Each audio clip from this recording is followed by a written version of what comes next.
I trusted my boyfriend. I worshipped my sister. I thought family meant protection. Then one notification changed everything. My name is Emily. I'm 24 now, but this story started 2 years ago, on a night that should have been ordinary. Jake and I had been together for almost a year. We met in college, hit it off fast. He was charming in that laid-back Midwestern way, always holding the door open, remembering my coffee order, sending goodnight texts even when we were apart. He was thoughtful, steady, the kind of guy my conservative family wouldn't exactly love, but couldn't find fault in either. We didn't live together. That would have been too much for my parents. In our culture, living together before marriage isn't just frowned upon, it's scandal. So Jake lived in the city for work, and I stayed closer to home.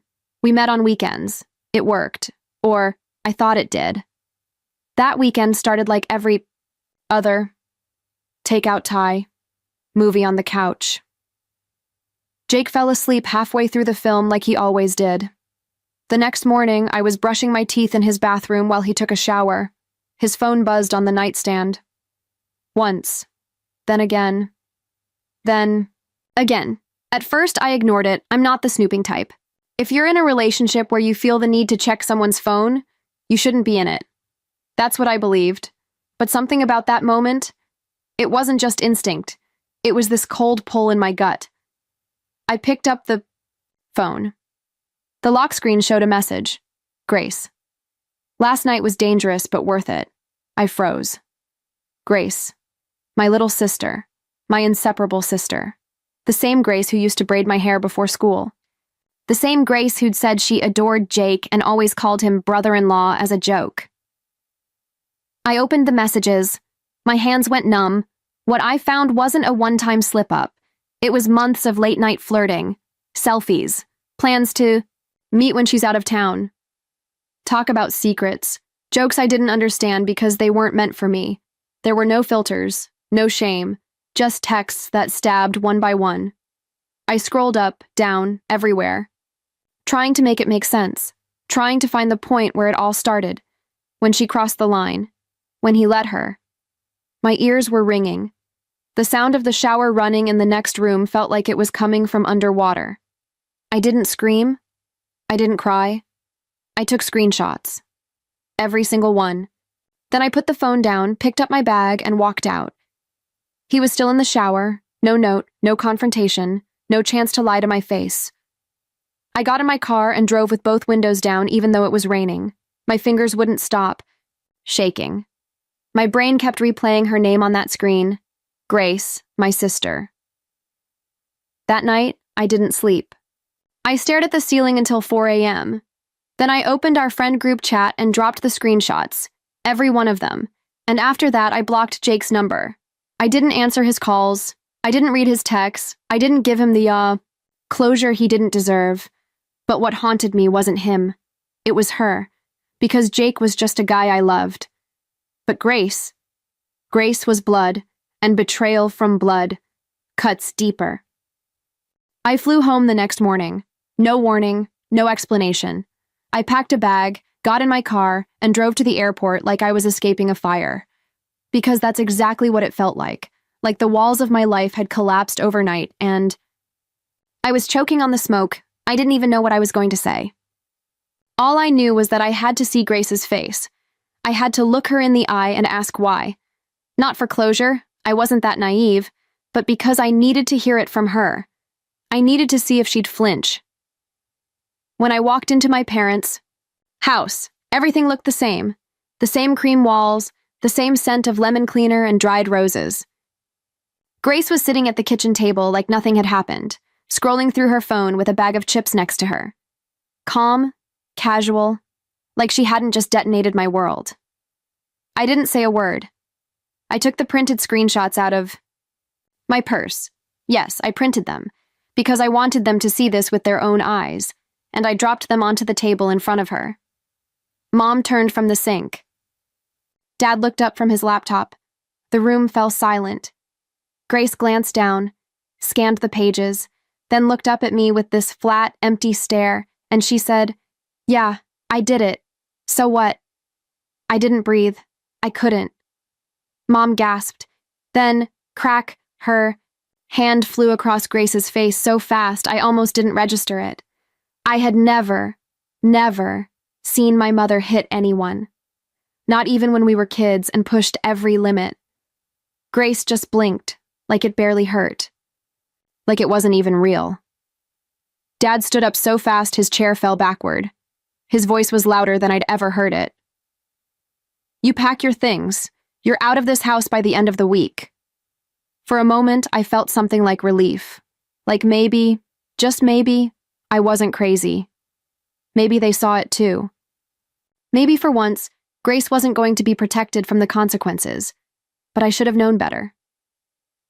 2 days later, she dropped another bomb. She was pregnant, with Jake's baby. I stood in the hallway, holding my phone, listening to Mom say it over speakerphone like she was reading off a grocery list. "We just found out. Grace is scared. We're trying to support her." Support her? Just 48 hours ago, she was slapped and thrown out. Now she was the victim. The innocent girl who needed protection. The daughter who had made a mistake, but now carried life. And I was the problem. Mom even said it. "You need to calm down. This is about family now. You need to let it go." Let it go? She destroyed my relationship. She tore our family apart. And now, because there was a baby involved, everything was supposed to be forgiven? I couldn't listen. I couldn't look at them. That night, I packed everything and left. I blocked them all, except Emma. She was just a kid. 11 years old, stuck in a house full of liars and cowards. She didn't deserve to be shut out with the rest of them. But Grace? Grace could have the house, the baby, the boyfriend. She could keep it all, because I was done trying to make sense of a family that chose betrayal over truth, and that was the last time I stepped foot in that house. For a while. 2 weeks of silence. That's how long it lasted. I had cut them all off, every number, every email, every shared group chat.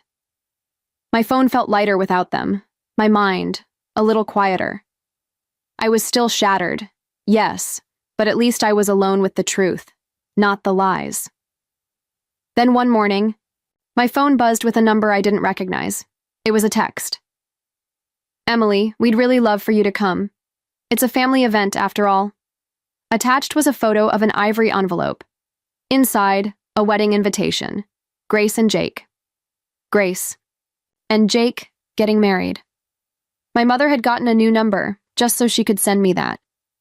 As if a fresh phone plan would erase what they'd done. I didn't respond.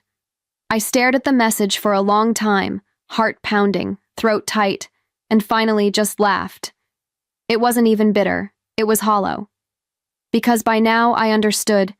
The rules, truth didn't matter, image did, and they were going to have their perfect little photo op wedding, even if the bride had slept with her sister's boyfriend, but that wasn't the part that broke me.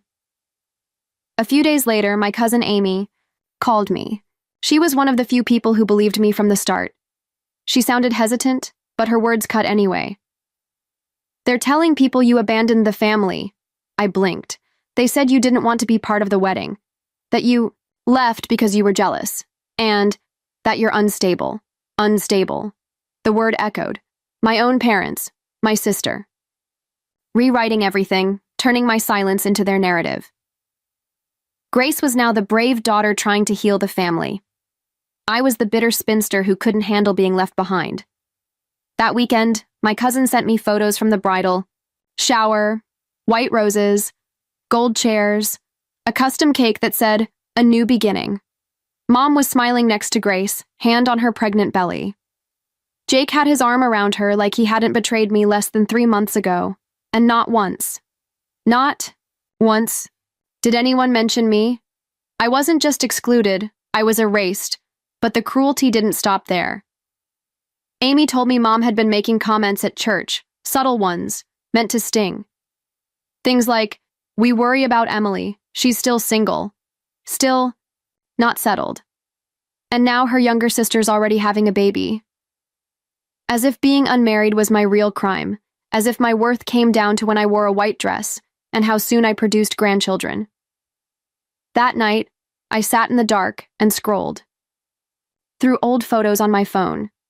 Me and Grace as kids, dressed up in Halloween costumes, holding hands in front of our childhood treehouse. Photos of me and Jake, smiling in matching scarves at the Christmas market just 5 months earlier. A life I thought I understood. A family I thought I belonged to. Gone. Rewritten. Grace was the future now. And me, I was the cautionary tale. But here's the thing they never considered. You can only erase someone if they stay silent. And I was done staying silent. I was brushing my teeth when the phone rang. It was Emma. She never called me that late. I felt it in my chest before I even answered. Her voice was shaking. I could barely make out the words. Emily, Daddy's gone. He died this morning. I stood there, toothbrush still in hand, the sink still running. For a second, I didn't feel anything at all. And then everything hit me at once. Grief, confusion, rage. He'd been sick for months, and no one told me. Not my mother, not Grace, just Emma. 11 years old with tears in her voice and more courage than the rest of them combined. I booked a flight that night. I didn't care about the tension. I didn't care about the wedding I'd refused to attend or the lies they'd told. I wasn't going back for them. I was going back for Emma. And maybe for goodbye. The moment I walked into the house, it felt like stepping into a war zone, dressed like a stranger. Grace was there, visibly pregnant now, sitting on the couch like she owned the air. Mom barely looked up. The first thing out of her mouth, "You're only here for the money."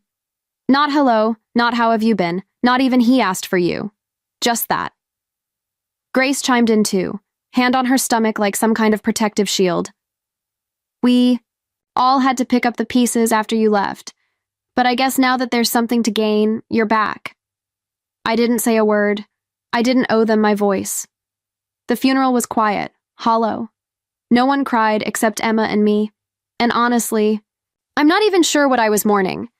The father I once loved, or the man who stood back while they buried me alive. But what came next, I wasn't prepared for.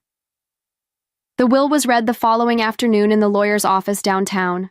Grace came with her husband. Mom came in. Pearls, like she was walking into a fundraiser. I almost didn't go. I figured there wouldn't be anything left for me. And then, the lawyer began. 40% to me, 30% to Emma, 20% to Mom, 10% to Grace. I blinked. I looked up at the lawyer, wondering if I'd heard it wrong. But he just kept reading. There it was, in black and white. My father's final decision. The room erupted. Grace shot out of her chair, like she'd been electrocuted.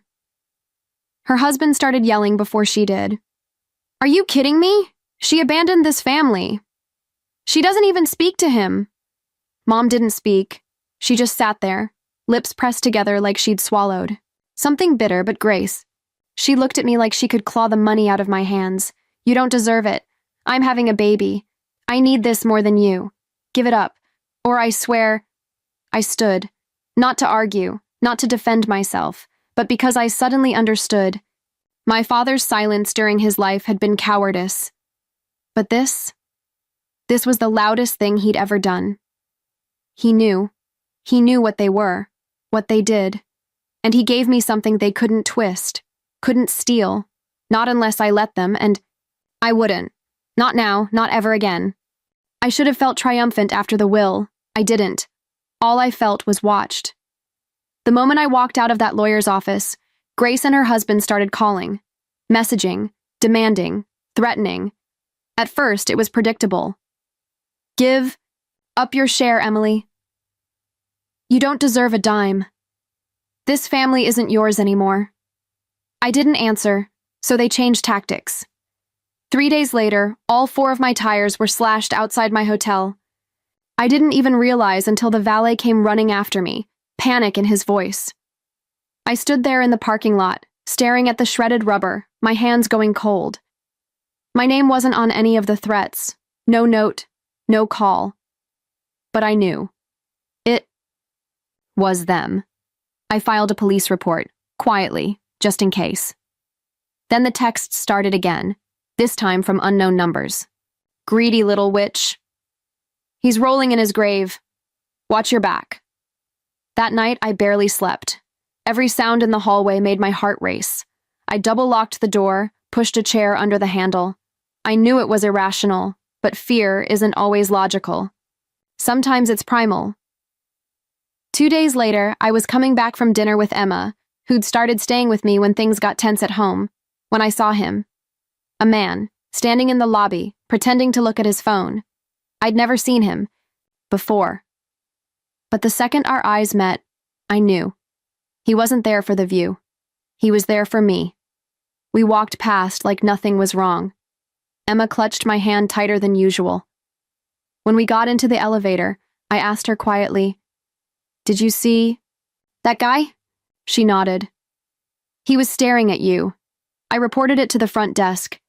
They checked the cameras, promised to patrol the floor, but I already knew I wasn't safe here anymore. The next morning, I received a package, no return address. Inside was an old spiral-bound notebook. At first, I thought it was trash. Then I opened it. Pages. Dozens of pages. All filled with my name, locations, dates, handwritten notes about where I'd gone, who I was with, even what time I left the hotel. Someone had been following me, recording my every move. I dropped the notebook like it burned. I called my lawyer. We went straight to the courthouse and filed for a restraining order against Grace's husband. I didn't care if I had proof or not. I needed the paper trail. I needed a boundary, something to put between me and them. A few days later, we had a hearing. Grace and her husband showed up, acting smug, like this was a joke, like I was the unstable one. He said I was exaggerating, that I was bitter, that I always had a flair for drama. But when the judge looked at the photos of my car, the screenshots, the notebook, she granted the order, and for the first time in weeks, I exhaled. But that wasn't the end, because you can have court orders. You can have security. You can even have the truth. But people like Grace, they don't stop when you say no. They stop when you're gone, and I wasn't going anywhere. I thought the restraining order would be the end of it. I thought wrong. A week later, the front desk at the hotel called my room. A package had arrived, no name, no return address. I opened it slowly, already bracing myself. Inside was a beat-up, spiral notebook. My stomach sank. I knew what it was before I flipped it open, pages and pages of notes. My name, my movements, what I wore, who I was seen with, restaurants, appointments, even the funeral, every move I'd made since the will. Someone had been following me, recording me, obsessively. I stared at the writing, jagged, all caps, frantic. Some pages even mentioned Emma. That's when the fear turned to rage. I called my lawyer, again, called the police, again. They took the notebook as evidence, but I didn't need a lab to tell me who was behind it, Grace's husband. It had his smell all over it, paranoia, possessiveness, entitlement. I checked out of the hotel that night, didn't tell anyone, not even Emma, where I was going. I drove across town to a new place, paid in cash, checked in under a fake name. I wanted one thing, peace. But it didn't come. Not really. Even with the silence, I found myself jumping at shadows. Checking locks twice, sleeping with the lights on, waiting for the next knock, the next threat, the next twisted message.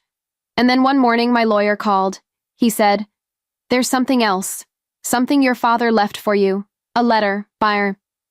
Hands shook as I opened the envelope. His handwriting hit me like a wave. Sharp, stiff, familiar. There were only a few paragraphs. But every word cut deeper than anything Grace ever said. He apologized, said he saw what was happening but didn't know how to stop it, said he failed me, that he should have spoken up sooner, that he regretted not being brave enough to choose me. Over their comfort, he ended it with, "This gift isn't about money. It's what I never had the courage to say while I was alive.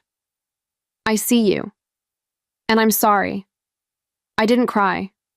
Not at first. I just sat there in the new apartment I hadn't dared. Call home, holding the letter like it might evaporate. Like if I moved, the truth inside would disappear, and then I did cry. Not just for him, but for me. For the years I spent begging to be seen. For the times I defended them when they didn't defend me. For the version of myself I had to bury to make room for their version of family. A week later, the police arrested Grace's husband. He'd been caught trying to access my old hotel room with fake credentials. They never said what he planned to do, but I already knew. Whatever it was, he wouldn't get the chance. Grace never reached out. Not once, and that was fine, because some stories don't need a reunion. Some stories end when the main character chooses herself. It's been a few months now. I've moved again, somewhere quiet, somewhere I don't check the rearview mirror every time I drive home. Emma still calls. She's growing up fast, stronger than all of them. As for me, I'm not healed, not yet, but I'm free. And sometimes, that's more powerful than closure. They built a story without me, tried to erase me, but my father left proof of who I was, and this time, I'm not letting anyone write over it.